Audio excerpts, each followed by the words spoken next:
ভালোবাসবো, একজনকে নিয়ে থাকবো, ওই একজন আমাদের ডিচ করে যাক, আমি সারা জীবন একা থাকবো একজনের জন্য।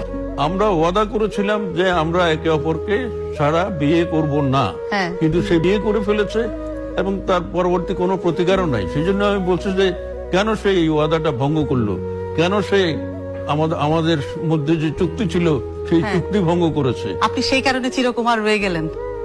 সেটাই তো বলতেই হবে, এরকমই তো হয়, অনেকের ক্ষেত্রে হয়েছে।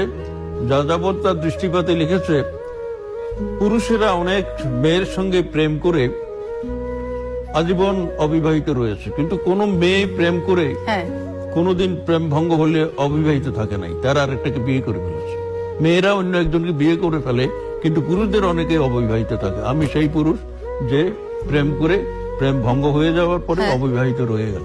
আপনি সেই পুরুষ যে প্রেমিকার জন্য চিরকাল ধরে অপেক্ষায় আছেন, কিন্তু এই মাঝখানে অপেক্ষায় নাই, ভালোবেসে কাউকে মানে প্রতারিত আর হতে চাননি। অপেক্ষায় নাই, কিন্তু আর কাউই দ্বারা হৃদয় আর ভাঙতে চাননি, হৃদয় আর ভাঙতে চাননি, মন ভাঙতে চাননি। কিন্তু এই মাঝখানের আসা যাওয়ায় জয়নাল হাজারী কোন নারী কি এসেছিল জীবনে? না। আসতে চেয়েছে, তাকে আপনি প্রশ্রয় দেননি? না, আমি আর নারী নিয়ে, আমি আর বিয়ে শাদী নিয়ে সিরিয়াসলি কখনো কোনো চিন্তাই করি নাই।